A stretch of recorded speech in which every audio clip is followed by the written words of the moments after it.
everyone. A very warm welcome to everyone here to this double mini seminar on public participation in climate change adaptation and disaster risk reduction initiatives. I am Marie Aronson-Storier. I am a lecturer in global law and disasters at the University of Reading in the UK, but I am speaking today in a personal capacity. I'm also filling in as the chair of the seminar, as our original chair and organizer of the seminar, Karen da Costa, unfortunately cannot be here with us today. This means that I have the pleasure of acting both as a chair and as a panelist. With us today, we also have Nönne Engelbrecht from MyRight and Benedict Singleton from the School of Global Studies at the University of Gothenburg. Over the next few minutes, I will provide a very brief overview of the aims of this seminar and how these issues are situated within the global law and policy framework around climate change adaptation and disasters. And then our speakers will follow. We'll save all the questions to the end, so please think if you have any questions. We want plenty of discussions. We will have the seminar in English, but if you feel more comfortable asking your question in Swedish, we will do our best to answer them. So, after me there will be Nönne, who will tell us more about how MyRight work to support and further the inclusion of persons with disabilities, before Benedict here will talk about his work on integrating intersectional insights and learning into climate action by Swedish governmental agencies. So, stepping out of my chair position into my panelist position.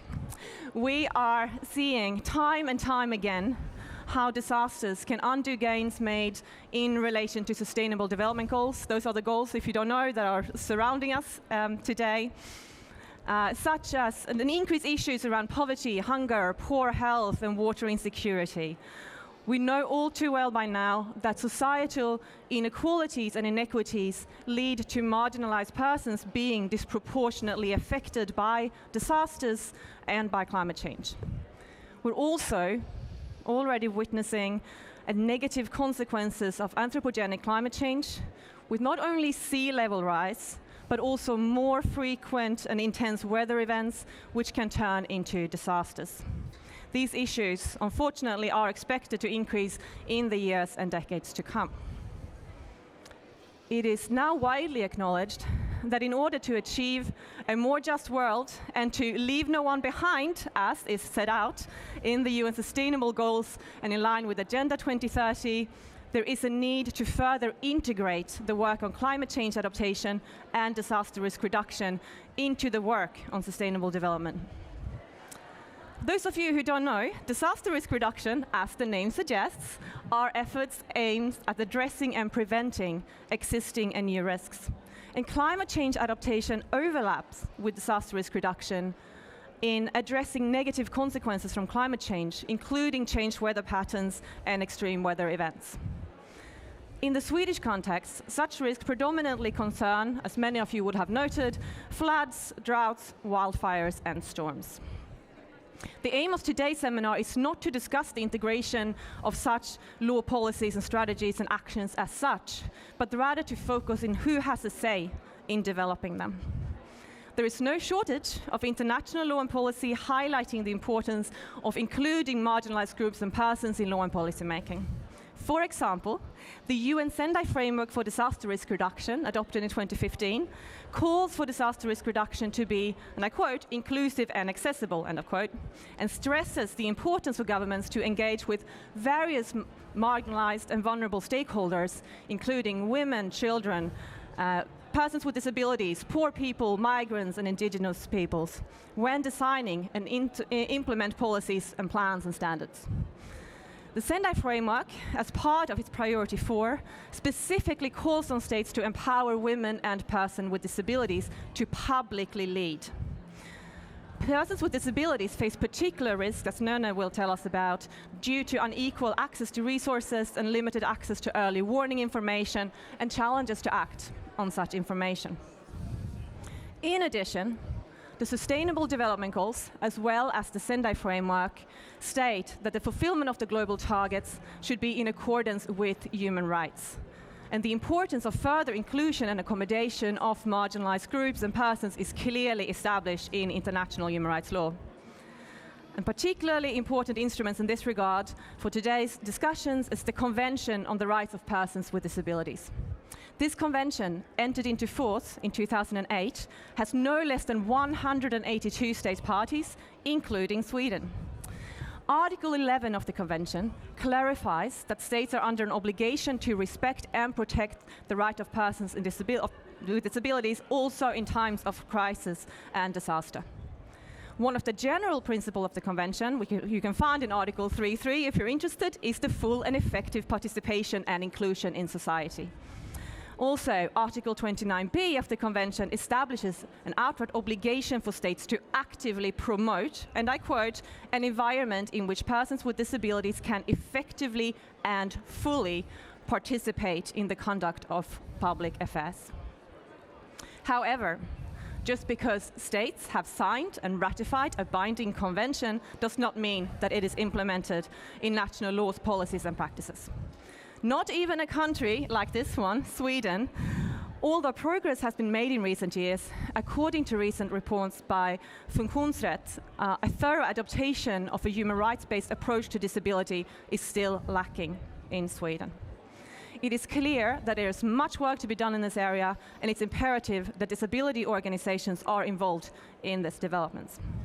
If marginalized persons, such as persons with disabilities, are not visible and heard in the developments of laws, policies, and plans, there's a risk that measures aimed at addressing their needs, even where such measures exist, which is not always the case, will not be well suited to solve the challenges at hand. Both research and practice indicate that there is both a need and an obligation to meaningfully participate in the design and implementation of such initiatives, and it's therefore essential to have inclusive processes, including us to listen and to learn from marginalized groups and persons, and thereby minimize knowledge gaps. I will stop there and leave the floor to Nönne from MyRight. She's a development advisor at MyRight, and she's working predominantly with Asia and Latin America, and Nönne will tell us about the work of her organization as well as some challenges that you have identified, I believe. Yes, I will. I will just have to see whether this one works, but I think I can hear myself as well. Now, as Marie said, I work at an organization called MyRight, which is the Swedish disability movement's organization for international development cooperation. So basically what we do is try to work to ensure that persons with disability around the world gain greater access to their rights.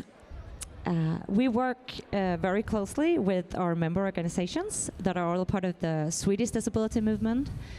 So it's around 20 different organizations that face very different kind of barriers in life, everyday life. So the development cooperation is done through a partnership between the Swedish organizations of persons with disabilities, OPDs, as we call them for short, and their different counterparts for our place, 10 countries around the world, 4 different continents. So our activities are aimed at strengthening both individuals and organizations to enable them to live independently, play an active role and part in the community where they live.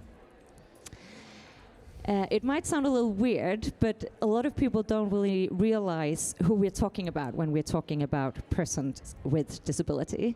So I think that's where I'm going to start. We're actually talking about 15% of the world's population. So 15% of the world's population has some sort of disability. And 80% of those lives in countries which are low or middle income countries. And it is a very diverse group. It's not like you have a disability and then you face the same kind of challenges or barriers in life. It's a very diverse group. If you look at our member organizations, it includes everything from organizations of hard of hearing to Rheumatic Society of Sweden and to the parent organizations of children with intellectual disabilities. So it is a very wide range of organizations and people. It is also very important to note that some of the successes achieved during the recent decades have not really reached persons with disabilities in general.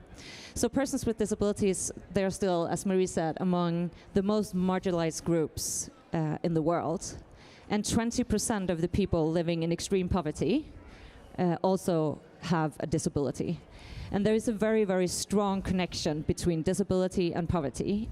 So those are the people hit hardest by disasters and climate change and so on. Disability basically determines the access to food, the access to education, the access to healthcare, and it also determines, as we say, like how a person is affected by disaster and climate change. In addition to this, persons with disability are also subjected to widespread discrimination at all levels of society. And it is, to be honest, worse for women than it is for men, because we suffer double discrimination, both because of gender and because of disability. And when we talk about disability, the intersectional approach is very important. One example that we can kind of highlight is that a girl or woman with disability is 10 times more likely to be subjected to sexual violence and abuse than a woman without disabilities.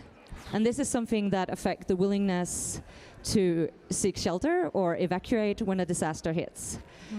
As a woman with disability, you're put in a very vulnerable position if you have to evacuate. So why is it important with inclusion, and why is it in all of these fancy documents that Marie mentioned earlier? Well, you could say that because there exist all these barriers, persons with disabilities are put in a very vulnerable position. And I think it's very important to distinguish between being vulnerable and being put in a vulnerable position. So it is not that persons with disabilities are inherently vulnerable, but we're put in a vulnerable position. And the vulnerability is a result of the interaction between the impairment, the physical environment, and the social institutional structures and attitudes in society. So that is important to keep in mind when we talk about this. I also think it's very important to highlight that if we're serious about equal rights and equal value of all people, we kind of need to move the barriers that we see today. If we exclude 15% of the world's population, we won't be able to reach the goals in Agenda 2030. We won't be able to combat poverty, and we won't be able to combat climate change and limit the effect of climate claims as well. So it is actually as simple as that. We need to include persons with disabilities. So there is this need for involvement of persons with disabilities and the organizations of persons with disabilities in the design and also in the implementation of disaster risk reduction and basically any other policy area. So persons with disabilities are very often overlooked in the preparedness and contingency planning, and they're also missing out on the relief that might come afterwards. Very few disaster management and relief organizations include persons with disabilities and their perspective adequately in their monitoring, in the evaluation, and also of the interventions. And there's also very little known about the long-term recovery of persons with disability. So we need to basically get better data also, both for preparing but also for evaluating afterwards how was the interventions and what did we achieve. And this is not only in disaster risk reduction, it goes for most development corporations as well, and basically any other area that you might work with. So how do we do this inclusion? Well, consultation is key. Persons with disabilities are everywhere, and we have very unique experiences. Persons with disabilities are the ones who know their situation and their needs the best, and that's why they need to be included. If we don't include them, then these needs are very often overlooked. And it's not only disaster risk reduction, as I said, it goes for every area imaginable. Recently, I heard this, that in Canada, in city planning, they've taken away the stones on the pavement and made more like a one-level pavement and road. And this might not sound too bad, like, oh, but I mean, there might be like some sort of white, I don't know. You can navigate anyway. But if you're dependent on a cane, to see where you're at and to navigate. A stone shows you where the pavement ends and where the road begins. So not having a stone there would mean that you can just wander off to the road and be hit by a car. And this is a perspective that people without blindness might not think about beforehand. And I think many of you here haven't thought about that either when you walk on a pavement. Why is there this different levels of the road? And it's the same. There was a recent case here in Sweden, as we talked about, like it's not only in low and middle income countries, that the Swedish railways just suddenly stopped with the announcements on the radio telling where the trains were going. They only had messages in written Swedish, and then all of a sudden you're not able to know where to go, which track to leave from. So all these small details like city planning, disaster risk reduction, whatever, you need to include persons with disabilities. And it's also important because when you have very diverse experiences, you also get very diverse and different approaches to problem solving. And you will most likely also be, like with the trains or with the pavement, be able to see other problems that needs to be solved. And that goes for climate change and disaster risk reduction as well. So what we need to do is kind of have this disability lens when we look at the world. We need to make a better context analysis, and we do that best by listening to persons with disabilities, but by interacting with us. We have this saying within the disability movement that nothing about us without us, and that's a very good starting point. And it's actually not very controversial.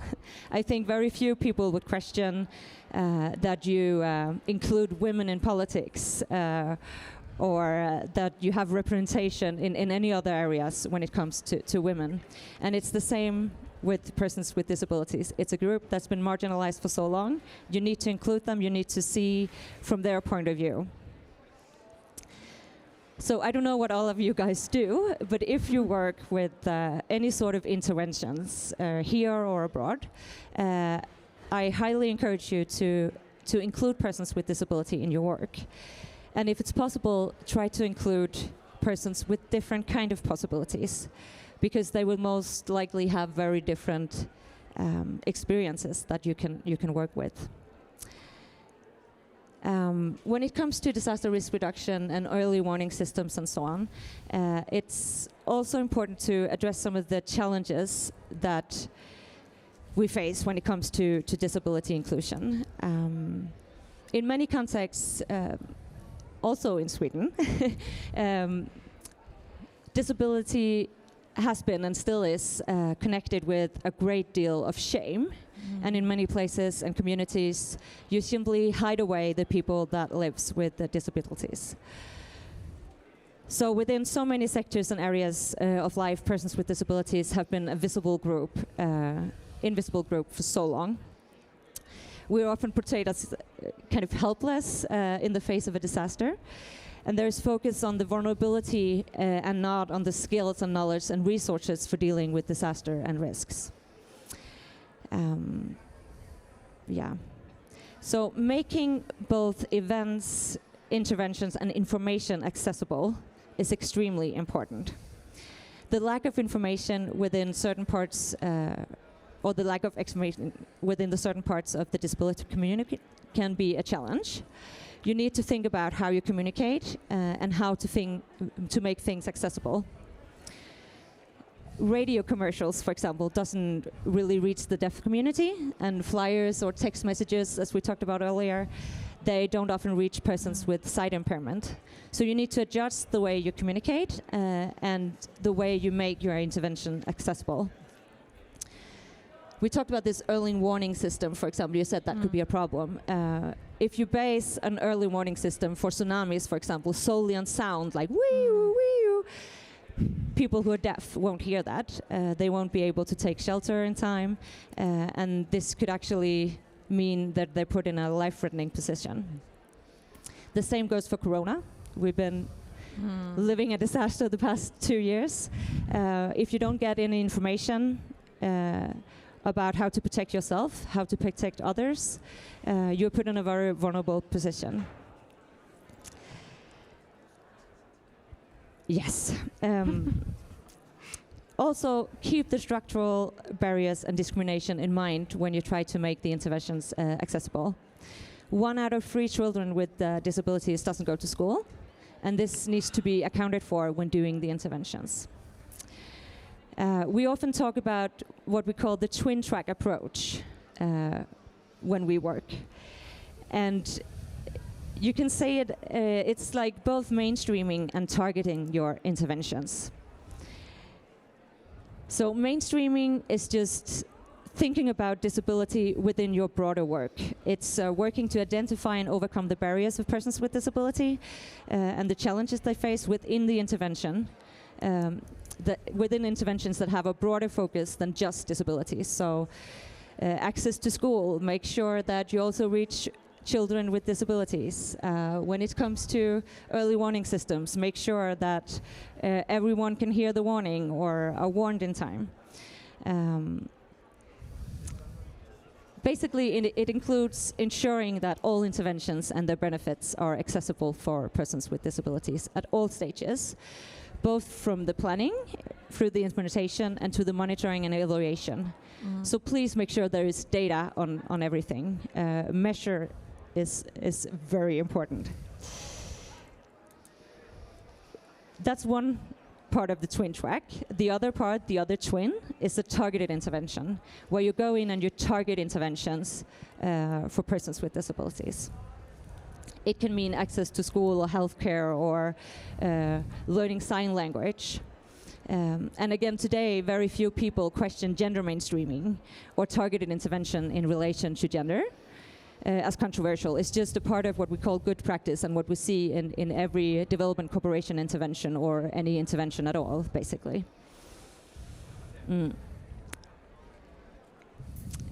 I think also when we talk about the climate change community, I think it's important to also think about how you make the community of persons with disability resilient more in the long run when it comes to climate change. And what you build up over time. So it's not just early warning systems, it's also building a solid ground to stand on. Yeah, I think I might be running out of time, so... You got about a minute. I got a minute, okay, that's good. You can wrap up. I can wrap up. No, I wanted to say that if anyone works with interventions, we at MyRight, we have an inclusion guide with 8 steps to include persons with disabilities. At this point, it's only available in Swedish, but I encourage everyone who reads Swedish to read it and to have this perspective in the back of your mind when you work or just in general.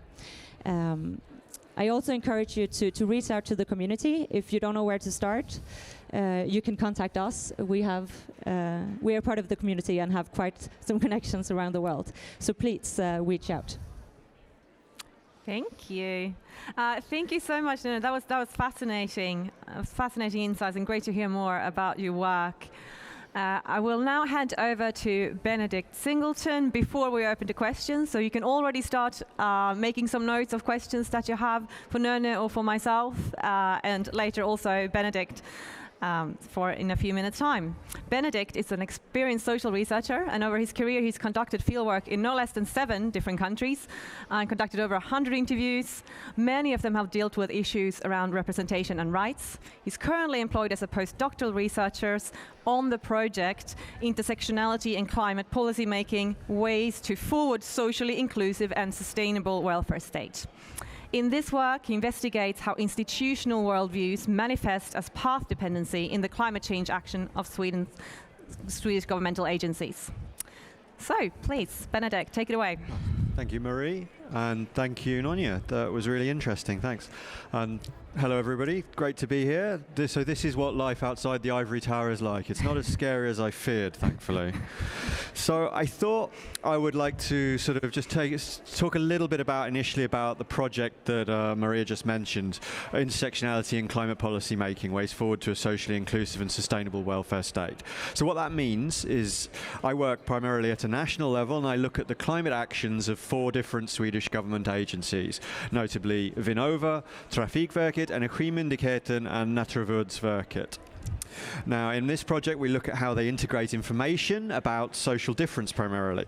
Our ambition is basically to take insight from intersectionality theory that Nonia also mentioned, and integrate it into their work on climate action. Basically, we hope to engender a more nuanced understanding of Swedish society in the 4 agencies we work with. So, in talking about this, I'd like to broaden the title of this panel slightly. It's not just about who has a say. I feel it's also about who is rendered visible as well as who is being allowed to speak. So in our work, we look at how these 4 different government agencies conceptualize the Swedish population, and we look at these agencies as embodying or containing institutions. And by when I say institution, I mean rules, norms and practices embedded in historical traditions and legacies, giving some stability and predictability to political and public life. Basically, the reason we're interested in institutions is because they provide a way for humans to see the world. We're all embedded in institutions, and they allow us to see particular things. They can be conceived of as lenses. They're not static, however, and they change through time, and the world is naturally dynamic. So basically, our starting point in this research is this fairly simple point that people don't start from nothing. There's no Stunde Null or year 0. They are embedded and using institutional lenses, which are the products of past historical experience. So, put another way, they exhibit path dependency. And this has direct implications how the different agencies that we work with approach climate adaptation and DRR. So, I like to sort of think of this through a joke. There's a classic joke that someone is lost in Ireland, and he goes to a farmer and asks, what's the way to Dublin? And the farmer replies, if I were you, I wouldn't have started here. So the point is that where you start from is a product of where you were before. And so certain desired outcomes are harder to achieve or harder to see based on where you've been before your previous journey. So this means that the way social institutions address social difference and inequity will be a product of previous experiences. For example, in our research, the most salient dimension of social difference that emerges in documents and among respondents at the Trafikverket is that of population density, which is then in turn assessed in terms of accessibility to the transport network. This contains several assumptions about the average Swedish citizen and a general idea that access to national and international transport systems is a simple, universal good thing. So, in the cases we study, much agency activity is based on government direction of their remit. So, the Trafikverket understands society based on how the government has told it to behave over the years. So if a more nuanced understanding of society is not specified in government direction, for example, it may then be hard for people working in these agencies, embedded in their institutions, to be able to sort of appreciate them. So a couple of quotes here from my respondents. One from a person who worked for the National Rättighetsdagarna. It is the government or the parliament which sets the climate goals one has. Another from the Trafikverket. An agency should obey the government, and as such, we are a governmental agency, so we follow government directives. So what this hints at is there is an institutional norm around legitimate action. So people embedded in the institutions of these agencies have an awareness of how far and what they can go with certain things, a certain freedom of action. So this means that different institutions that are contained within these agencies, will have different assumptions about the nature of society, an institution's place in society, the needs of individuals, and fairness. And Nonia was talking a bit about this earlier. There's a certain ableism to a lot of institutional norms in our society, for example. Most of the institutions in our society assume a certain type of ability to do things. This will affect climate adaptation and DRR decisions and how they conceive of participation and vulnerability. I have a personal example from my own experience that Nonia's speech provoked in me.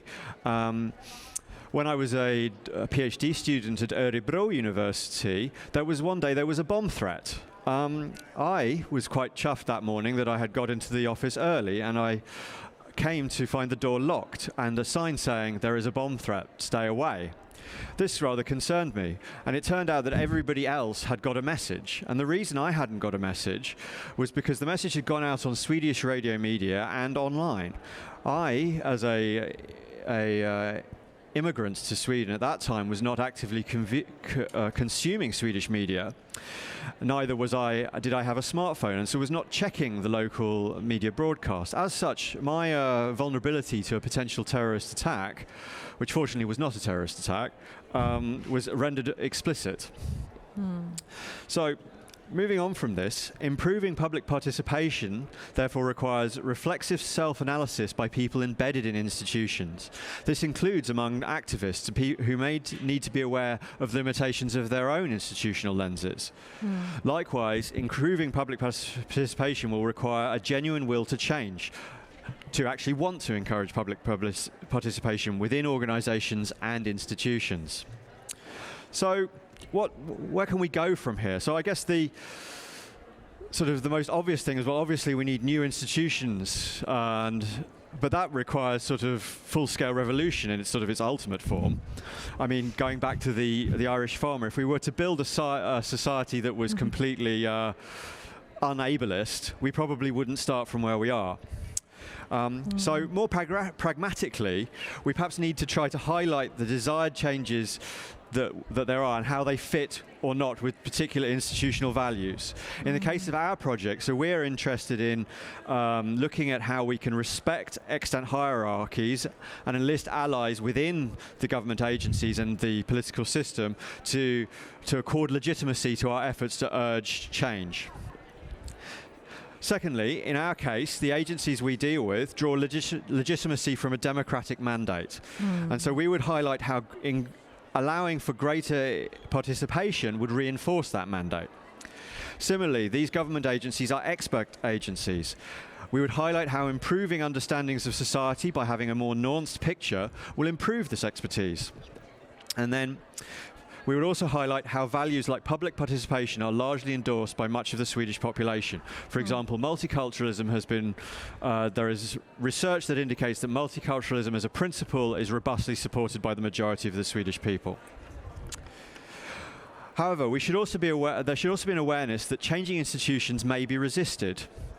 For example, in our research, we periodically come across people who mount robust defense of a neutral bureaucratic ideal of public service. And after all, this is not something that is inherently wrong. We can probably agree that we don't want every single government agency and the institutions within it to just change all the time just like that. They need continuity to do their job. So this also hints that there may be costs to increasing public participation which need to be discussed and dealt with. And finally, without genuine will, public participation efforts will just be co-opted and become a sham. So finally, thank you to the tech people and thank you to the translators and thank you for listening.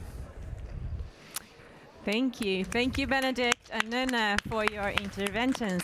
Does anyone, I always have questions. I have loads of questions. Does anyone in the audience have any questions? I would love to hear from you first. Any questions from our speakers or for our speakers? Still a bit shy. That's all right. So let's start with a question for Nana then. I know that you said you worked mainly with Asia and Latin America. I think it would be fascinating for myself, but also for our audience to hear more on how, sort of an example of how you've done this sort of the Twintrack approach within a specific country or how you work in more detail. Yes, actually, we work specifically with organizations of persons with disability. So you could argue that we mainly work with just the targeted interventions. And what we do in our advocacy work here is try to make other organizations and agencies, specifically SIDA, to work more with mainstreaming and definitely more with targeted interventions as well. But what we do is basically within the targeted interventions. So we have like three main areas of what we do. So the targeted interventions can be both enable individuals, where we go in and we give trainings in sign language or rights awareness or whatever to enable the individuals to take part of organizations. And then we work a lot with strengthening organizations so they can actively advocate for more rights for persons with disabilities. So that's what we do. And then we want everyone else to work with mainstreaming and targeted interventions as well. But we solely work with OPDs, organizations of persons with disabilities. Fantastic. Can I just have a little bit of a follow-up on that? Having listened to Benedict and the potential resistance and the path dependency, if you are able to express your honest opinion, to what extent do you find that there are these challenges exist within your work when you are trying to challenge organizations such as SIDA to enhance their inclusion work? Yeah, I think that you talk about the institutions and agencies, and there is quite often a discrepancy between what they think they're doing and what they're actually doing. So specifically at SIDA, they have this multidimensional poverty tool, which is supposed to look at different dimensions of poverty and how you kind of stay in poverty as well, how you're deep down into poverty. And they actually do mention persons with disabilities, but unfortunately less than 2% of their interventions have persons with disabilities as the main target group. And as I said earlier, 20% of people living in poverty has a disability. So the discrepancy is fierce. So there's a long way to go. Thank you for that. Any follow-up questions? Benedict, go for it. Sorry, no, it was just something that came to me there during your talk. Actually, was so when you talk about this Twintrack approach, I mean, on some level, you could see those as potentially contradictory. I mean, the idea of focused and mainstreaming. So, do you have any examples of dealing with any potential conflicts that emerge through that? I think that would be quite illuminating to see how you deal with it.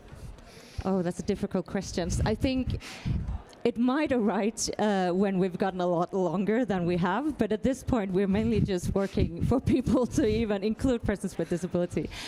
So I'm not saying that's not going to be the case later on, but at this point I actually haven't seen any problems with that. I think that so few organizations and agencies are working and targeting persons with disabilities.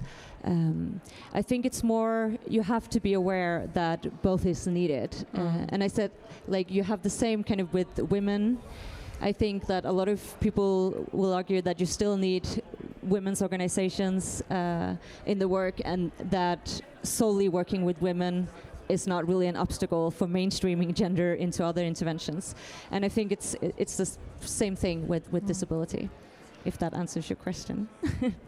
Yes, thank you.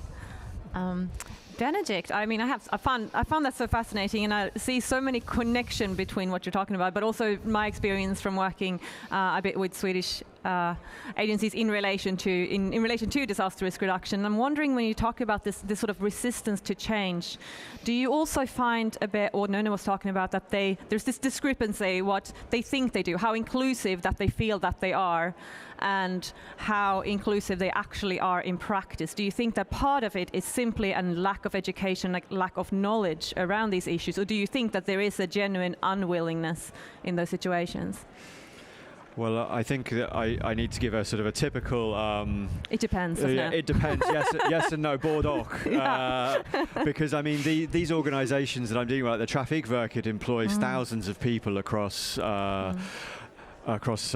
large sectors, 6 different cities or something. They have offices and things. So, but I think that, so I suspect, and also this research has been conducted via telephone interview, and because of COVID we were unable to do the participant observation side of things. So to a certain extent we've only got their word for it, what they do, you know.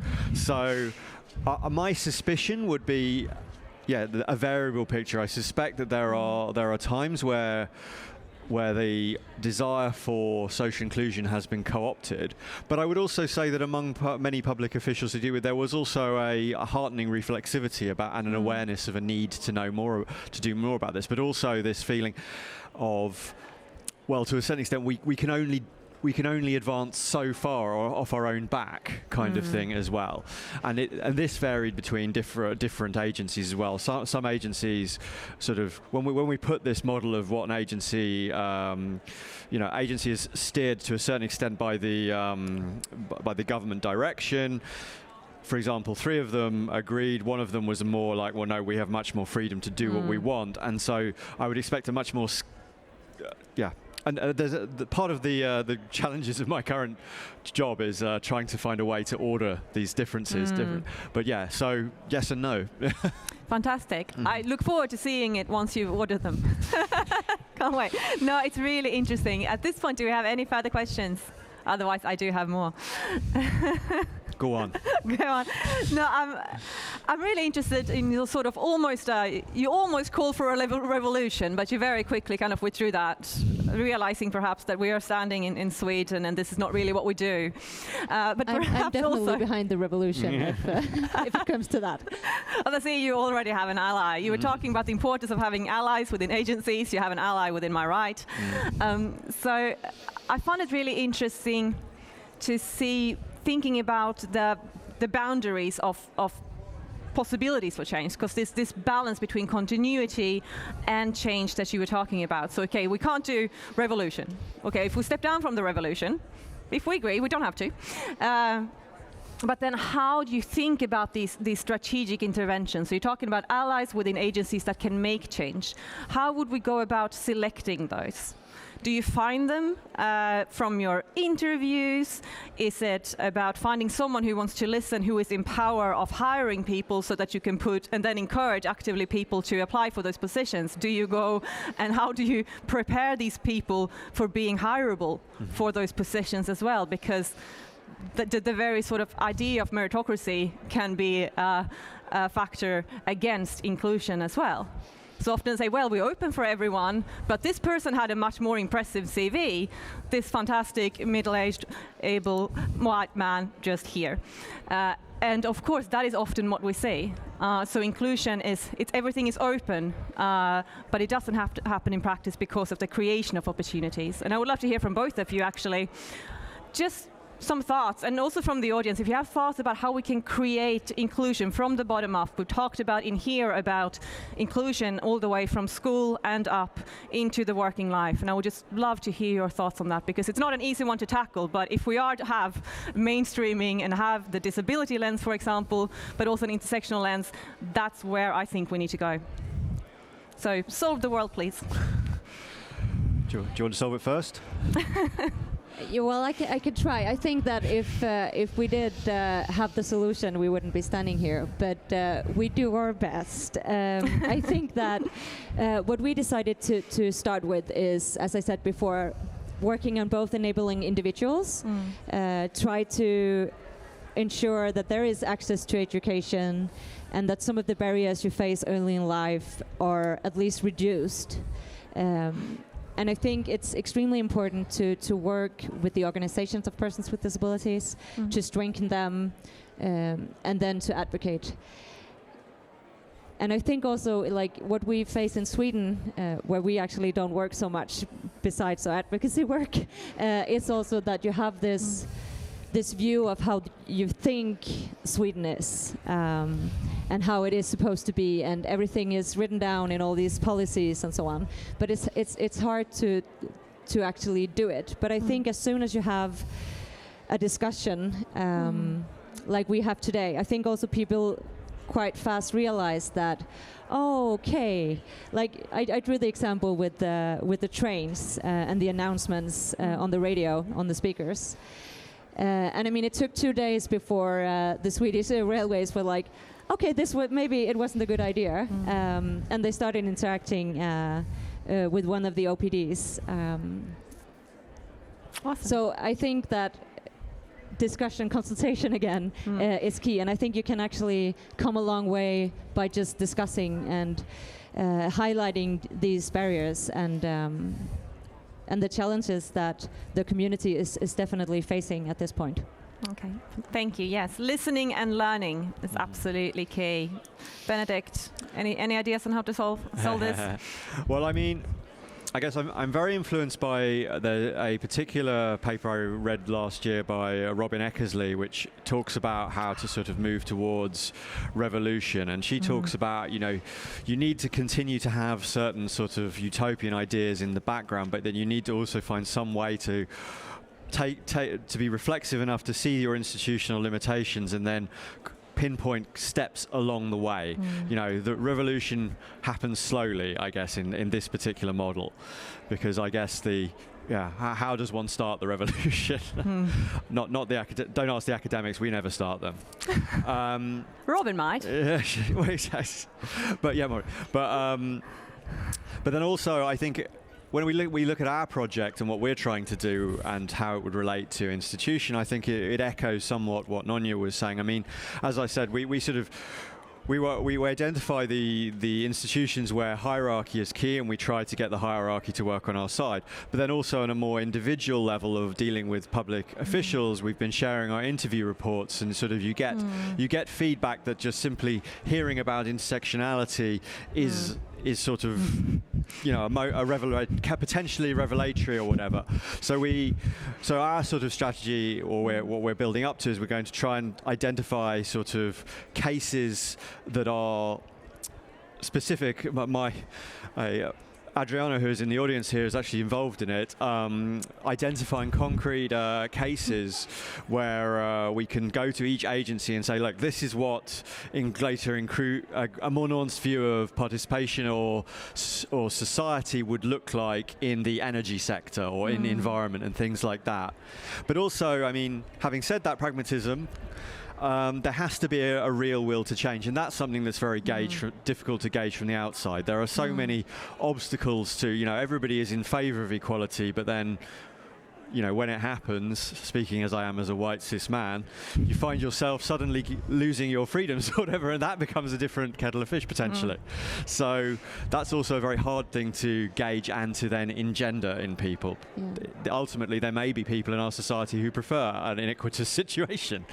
Yeah, might be. But yes. I think that you might not start the revolution if you're a researcher, but I think you have a quite important role to play either way. I think, like as I said before, the data on persons with disabilities is more than lacking. There is basically no good data out there, and to evaluate the interventions, to evaluate also and get a better view of how the world is actually looking, we need that data. And I think there is room for you to jump in and take some responsibility as well.